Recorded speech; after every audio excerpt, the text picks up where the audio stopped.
Bonjour, comment allez-vous aujourd'hui? Eh ben moi ça va très bien, je suis Isabelle, la voix de Gaïa. Alors aujourd'hui je voulais vous parler d'être sous emprise d'une personne et aussi le fait d'être manipulé. Avant toute chose je voulais vous remercier pour vos likes, vos commentaires et puis vos abonnements à ma chaîne, parce que ça fait avancer petit à petit, hein, tranquillement mais doucement. Si vous souhaitez une guidance, en fait, une lecture des annales akashiques pour avancer dans votre parcours, ou même un soin énergétique, il y a toutes les infos en bas de la page. Et aussi, je fais des initiations. Donc en ce moment, j'ai pas mal de demandes pour les lectures des annales. Et je fais aussi des initiations pour les soins énergétiques. Voilà. Puis je suis toujours en partenariat avec Julie. Pareil, il y a des posts sur ma chaîne. Voilà. Il y a toutes les infos. Alors, Alors que vous soyez un chaser ou un runner dans le parcours flamme jumelle, ces personnes-là, on les appelle des tierces. Euh, alors je voulais vous dire que ça pouvait être, parce que ça je ne l'avais pas mis dans mon papier, que ça pouvait être un ami, une amie, un membre de la famille, ou même un mari ou une femme. Enfin voilà, qu'on soit marié ou pas, un petit ami, voilà. Donc du coup, dans ce parcours-là, vraiment, c'est pour surmonter ces blessures qu'on a ces personnes-là sur notre chemin à un moment donné dans notre vie, parce qu'en fait, c'est en miroir. Euh, donc voilà, ça nous permet d'apprendre et puis de surmonter tout ça. Alors ce que je voulais vous dire, c'est que je vais vous donner un exemple. Par exemple, c'est un homme, il a la blessure d'abandon et donc il rencontre une femme, donc ça se passe bien. Mais à un moment donné, euh, les choses viennent petit à petit, ça se fait pas du jour au lendemain. Euh, Il y a des petites choses qui font que elle commence à le manipuler, euh, elle commence à le mettre sous emprise. Euh, alors j'aime bien, moi l'image que ça me donne, c'est la femme ou l'homme, hein, parce que ça peut être dans le sens inverse aussi, ça peut être un homme qui manipule une femme. Hein. Euh, donc c'est comme si qu'elle tenait en laisse, vous savez, comme un toutou. Ouais, tu vas faire ci, tu vas faire ça. Euh, donc il y a aussi, par rapport à la personne, il y a une sorte de dépendance affective aussi qui joue un rôle important dedans. Euh, Parce que dans notre parcours et dans nos blessures, on a, que ce soit même en début de parcours, euh, il y en a beaucoup de personnes, j'ai remarqué, qu'ils ont une dépendance affective, et c'est normal, c'est tout à fait légitime. On croit avec nos petits amis et tout ça, quand on a accepté telle ou telle chose, c'est par amour. Mais voilà, parce qu'en fait, la personne en face, elle nous manipule, elle veut nous garder, elle veut nous contrôler. Et en fait, les blessures de l'un et de l'autre, eh ben, ça correspond bien. Donc ça s'embrique bien dedans.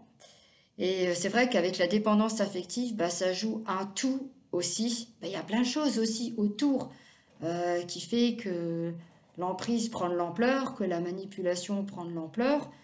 Et ce qui se passe, c'est que bah, comme dans mon exemple, l'homme, il veut pas se sentir abandonné par cette personne, inconsciemment, il va faire en sorte de faire tout ce qu'elle souhaite. Voilà, malheureusement, il sera malheureux, mais comme il y a la dépendance affective dedans, voilà, dedans ça joue. Et aussi la forme de manipulation, c'est par exemple, moi je vais aller à l'extrême, c'est au fur et à mesure du temps. Par exemple, tu vas pas être d'accord avec la personne, et puis à dire oh mais non, parce qu'il y a une forme de contrôle, mais non, mais si c'est comme ça, alors toi tu vas dire oh bah oui, allez, je dis oui, je suis tranquille. Puis au fur et à mesure du temps, tu peux même plus donner ton propre avis, parce que si tu te ramènes pas à l'avis de la personne, à un moment donné, ça va failliter. Donc, du coup, puis toi, comme tu as envie que les choses se passent bien parce que t'aimes la personne, tu crois que c'est de l'amour, il y a de la dépendance affective, et l'autre, il va en jouer, donc il va manipuler, puis en même temps, il va dire, oh bah tiens, en fait, c'est rouge. Ben non, mais en fait, c'est vert. Voilà, puis après, tu sais plus où t'en es, et puis après, tu perds complètement la boule, puis tu dis, mais attends, mais il me prend pour qui? En fait, tu sais plus qui tu es, ni qu'est-ce, ni quoi. Et à un moment donné, et aussi, il y a une forme de négativité là-dessus. Parce que, ben, c'est comme si que quand tu es sous la manipulation, c'est comme si qu'on te rabaissait. Ben oui, parce que tu ne deviens plus toi-même. Voilà. Donc, c'est pas forcément évident à gérer. Euh, donc, du coup, à un moment donné, ben, pour que la personne prenne conscience, que cet homme prenne conscience de ça, il va rencontrer des autres personnes sur son chemin qui vont lui dire non mais c'est ta relation, c'est pas normal, c'est voilà. Et lui, au fur et à mesure du temps, il prend conscience des choses, mais comme il est sous l'emprise de la personne, c'est comme si on l'empêchait de quitter, par exemple, la maison. Voilà, on l'empêche, alors qu'il a envie de le faire, mais il ne sait pas pourquoi il n'y arrive pas. Et c'est pas forcément évident. Moi, je sais, mais ça m'est déjà arrivé avec une amie. euh, mais il y avait plus rien. Mais je voyais pas pourquoi on restait amis, parce qu'elle m'apportait rien. Et puis, ben, on se voyait pour dire qu'on se voyait.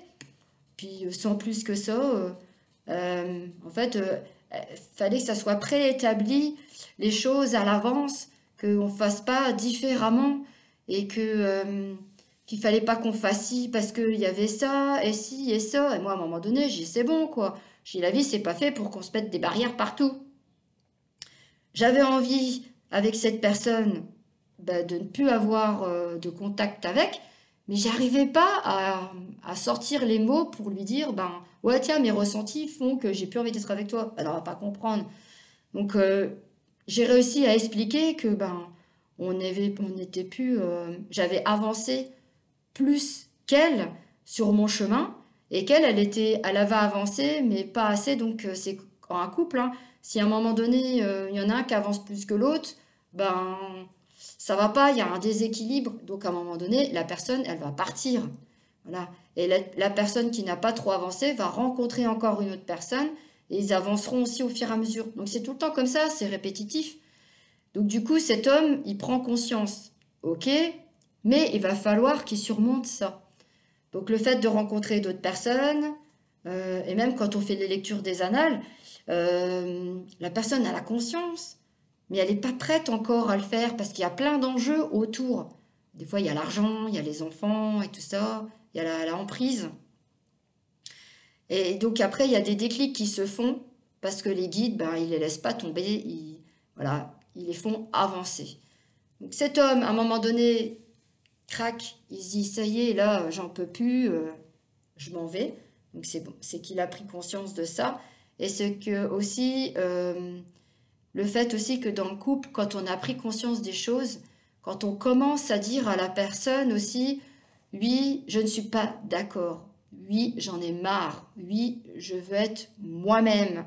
J'en ai marre d'être une autre personne, d'être comme toi, tu veux. Et souvent, dans les couples, c'est ça. L'un des deux s'oublie. Ben oui, parce que comme il y a la dépendance affective, il y a une forme de manipulation, il y a l'emprise, tout ça, c'est un enjeu assez important. À un moment donné, la personne, elle dit, c'est bon, stop, j'arrête, j'en peux plus. Et après, ça va super loin. Euh, et quand la personne, elle dit, c'est bon, je te quitte, je me casse, l'autre, il dit, non mais attends, mais c'est n'importe quoi, elle croit quoi? Enfin voilà, vous voyez ce que je veux dire? C'est très très dur de partir de ces personnes-là, surtout aussi quand il y a d'autres personnes autour bah, qui font par exemple la belle famille, tout ça, qui voilà, qui forcent le truc, disent mais non, mais faut qu'elle reste avec et tout ça. Donc voilà, il y a beaucoup beaucoup de blessures qui font ça. Euh, oui, parce que aussi je voulais vous dire que la culpabilité, enfin non, la manipulation nous fait culpabiliser, voilà, ça aussi.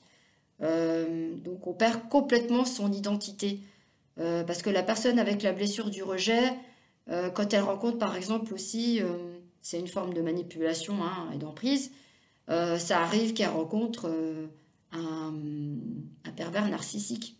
Et souvent, les personnes de polarité yin, qui ont eu beaucoup de souffrance, rencontrent ces personnes-là. Et c'est très dur de s'en sortir. Moi, j'ai mis bien 1 an et demi pour dire que j'allais partir de la maison. J'avais démissionné de mon travail, j'étais plus en CDI. Mais je m'en foutais, j'étais à un point où c'est bon, stop. En fait, l'argent, j'en avais plus rien à foutre. Alors que on avait tout ce qu'il fallait, vraiment, sérieusement, on avait tout. Un bon niveau social, moi aussi. Mais en fait, je pensais pas à l'argent. Je pensais à moi. Mon âme, en fait, elle me montrait que c'était moi, que je devais penser à moi. Malheureusement, je n'ai pas eu d'enfant. Alors après, quand on a des enfants, c'est des fois pas évident. Moi, j'ai eu cette chance, entre guillemets, de ne pas en avoir et de pouvoir partir. Et le jour où j'ai pris mon courage à deux mains et qu'en plus, il n'y avait personne pour m'aider pour déménager et que j'ai dit, ça y est, je prends la camionnette, je prends ma décision de le faire, bah croyez-moi, c'est dur parce que des fois, je me dis, j'en avais plus qu'un homme, hein. Et quand j'ai déménagé, quand j'ai préparé mes cartons, là, c'était comme une forme de libération. J'ai même perdu du poids. Voilà. Et quand j'ai pris mon appartement, j'étais chez moi. Et je me dis, mais pourquoi j'ai pas fait ça avant? Mais pourquoi? Bah, tout simplement parce que je n'étais pas prête. Et que il y a des personnes qui sont arrivées sur mon chemin à un moment donné où j'en avais besoin. Donc, c'est pour ça quand j'ai les personnes en guidance, ça leur permet de rencontrer des personnes pour les aider à sortir de cette situation-là. Et moi, ce que j'aime dans mon métier maintenant, c'est pouvoir leur dire, bah voilà, moi ce que je vois, c'est qu'il va y avoir des personnes sur votre chemin qui vont vous aider à avancer. Après, il y a le libre arbitre aussi, puis il y a aussi le bon vouloir de la personne. Ah, j'en ai des frissons. Donc voilà, c'est ça. Donc mon métier, c'est ça, c'est d'aider les personnes. Et j'aime bien aussi quand j'ai des retours, qu'on me dit, ah bah c'est super, j'ai eu des bonnes choses qui sont arrivées, c'est génial et tout ça. Voilà, moi je suis très heureuse quand c'est ça. Bon, ben ma vidéo a duré un petit peu plus longtemps que prévu. Je sais pas si j'ai vraiment tout dit. Voilà. Voilà, ça m'a fait plaisir de faire cette vidéo. Ça me tenait à cœur. Cette nuit, je me suis réveillée à 3h30 du matin. Et j'ai repensé à ce que j'allais dire tout à l'heure. Écoutez, je vous souhaite plein de bonnes choses. Ayez confiance en vous, ayez confiance à votre jumeau et à votre jumelle.